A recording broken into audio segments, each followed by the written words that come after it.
Tere, väike sõber! Mina olen Palingu.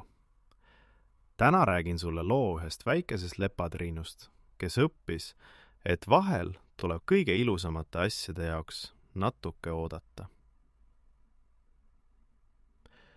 Lepatriinu Lenna ärkas varahommikul ja tundis kõhus kõdi. Täna oli see päev.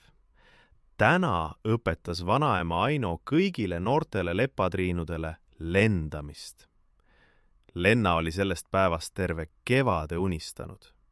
Ta oli vaadanud, kuidas suured lepatriinud õhku tõusid, kuidas nende tiivad päikese käes särasid ja mõelnud. Varsti mina ka. Hommikul puhastas Lenna oma punase selja nii läikivaks kui oskas. Ta luges oma mustad täpid üle. 1, 2, 3, 4, 5, 6, 7. Kõik olid olemas. Emme, ma olen valmis, hüüdis Lenna. Söö enne üks lehetäi, ütles emme. Aga Lenna oli juba ukse taga. Ta jooksis mööda oksa metsa poole, suure männi juurde, kus lennuõpe pidi algama.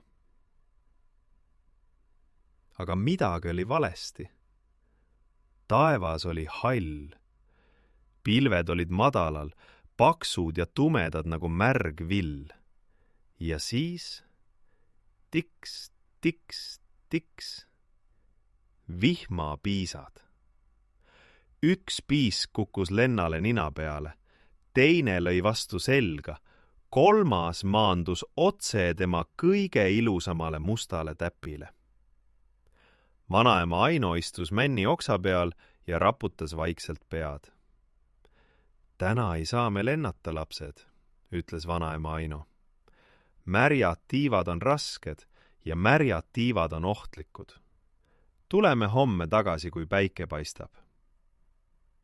Noored lepatriinud ohkasid. Mõni läks nukralt koju. Mõni hakkas mängima.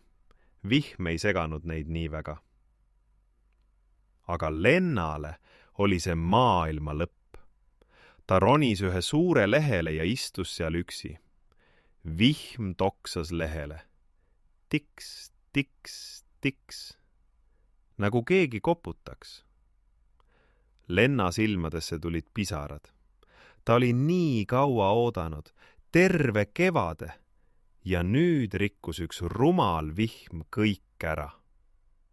Ta keeras end kerra ja tõmbas väikesed tiivad enda ümber. Need samad tiivad, mis pidid täna esimest korda õhku tõusma.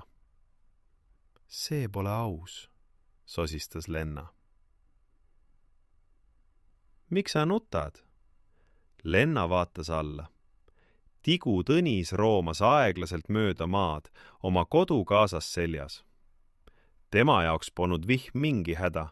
Vastupidi, Tõnise silmad särasid rõõmust. Täna pidi olema mu lennupäev, ütles Lenna vaikselt. Ma olen terve kevade oodanud ja nüüd rikkus vihm kõik ära. Tõnis mõtles natuke. Ta pööras oma tundlaid sarvi aeglaselt.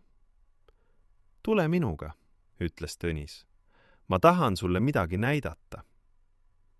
Ma ei taha kuhugi minna, ütles Lenna. Ma tahan ainult lennata. Tule ikka, ütles Tõnis kannatlikult. Sa ei kahetse. Lenna ohkas sügavalt. Ta ronis lehelt alla ja läks Tõnise järel. Tõnis viis Lenna metsa serva, kus kasvasid kõrged sõnajalad. Vaata, ütles Tõnis. Sõnajala lehe all rippusid veepiisad. Iga piisk hiilgas nagu väike teemant ja igas piisas peegeldus terve mets, tillukesena, nagu oleks maailm pudeli sisse pandud. Ohoo, ütles Lenna tahtmatult. Puuduta ühte, ütles Tõnis. Lenna puudutas ettevaatlikult. Piis kukkus ja lagunes 1000 väiksemaks piisaks, mis kõik särasid. Edasi, ütles Tõnis. Nad läksid edasi ja jõudsid ämbliku võrgu juurde, mis oli 2 kase vahele kootud. Vihm oli katnud ämbliku võrgus 100 pisikeste pärlikestega. Võrk hiilgas ja helkis nagu hõbedane kaelakee. See on ilus, sosistas Lenna. Ta unustas hetkeks oma kurbuse. Seda näeb ainult vihmaga, ütles Tõnis. Kuival päeval on see lihtsalt tavaline ämblikuvõrk. Siis näitas Tõnis talle veel midagi. Maapinnast olid välja tulnud väikesed seened, pruunid ja punased ja oranžid. Nad olid vihma järel maast välja pugenud nagu tillukesed kübarad. Need seened polnud siin hommikul, ütles Tõnis. Nad tulevad ainult siis, kui sajab. Ilma vihmata poleks neid olemaski. Lenna puudutas üht tillukest seent. Ta oli nii pehme ja sametine.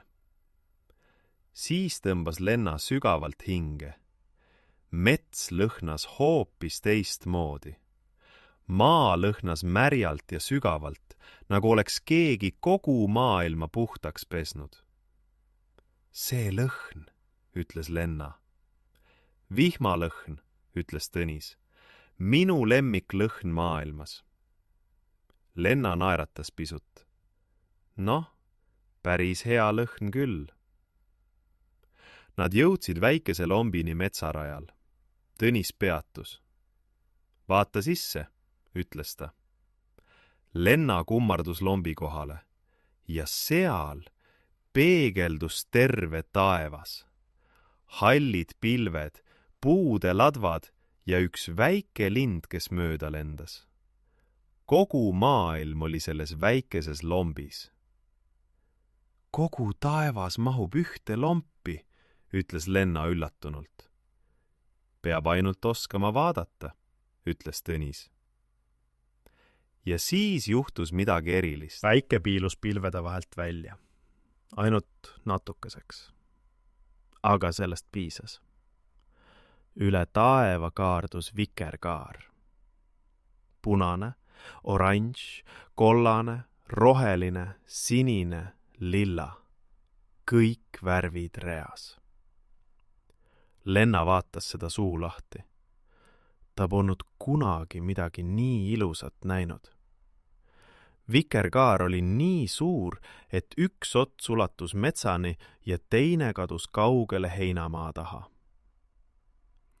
Vikerkaart saab ainult pärast vihma, ütles Tõnis. Lenna naeratas. Esimest korda sel päeval. See oli lai naeratus, mis ulatus ühest mustast täpist teiseni. Tõnis, ütles Lenna. Aitäh. Mille eest? Et sa mulle vihmase päeva ilusid näitasid.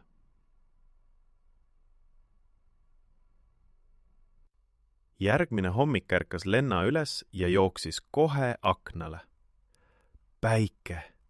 Särav, soe, kuldne päike. Ta kihutas metsa. Vanaema Aino juba ootas männi oksa peal ja naeratas soojalt. Nüüd on meie päev, ütles vanaema Aino. Lenna ronis oksa peale. Tema süda puperdas. Ta avas oma tiivad, ettevaatlikult, nagu avaks kingitust. Punased, mustatäpilised tiivad. Tiivad värisesid.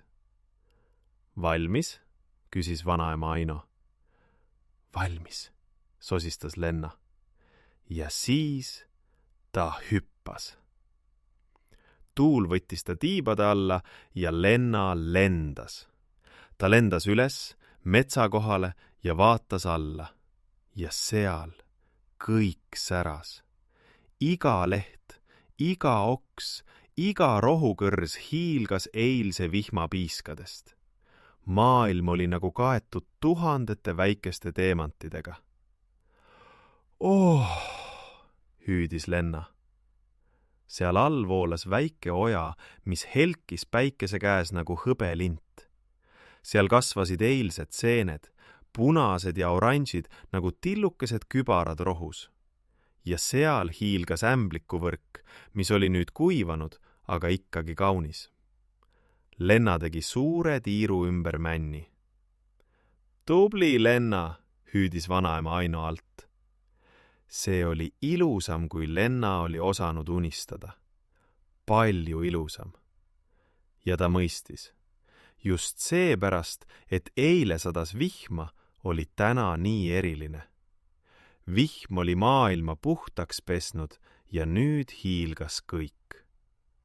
Ta lendas veel ühe tiiru ja nägi all Tigu Tõnist, kes aeglaselt mööda märga maad roomas. Lenna viipas talle tiivaga. Tõnis tõstis oma sarved ja viipas vastu. Väike sõber, vahel sajab vihma just siis, kui sa kõige rohkem päikest ootad. Vahel ei tule see päev, mida sa väga tahad. Aga kui sa oskad ümberringi vaadata, leiad vihmaste päevade oma ilu. Ja päev pärast vihma, see särab heledamalt kui kunagi varem. Head ööd, väike sõber. Sinu Palingu.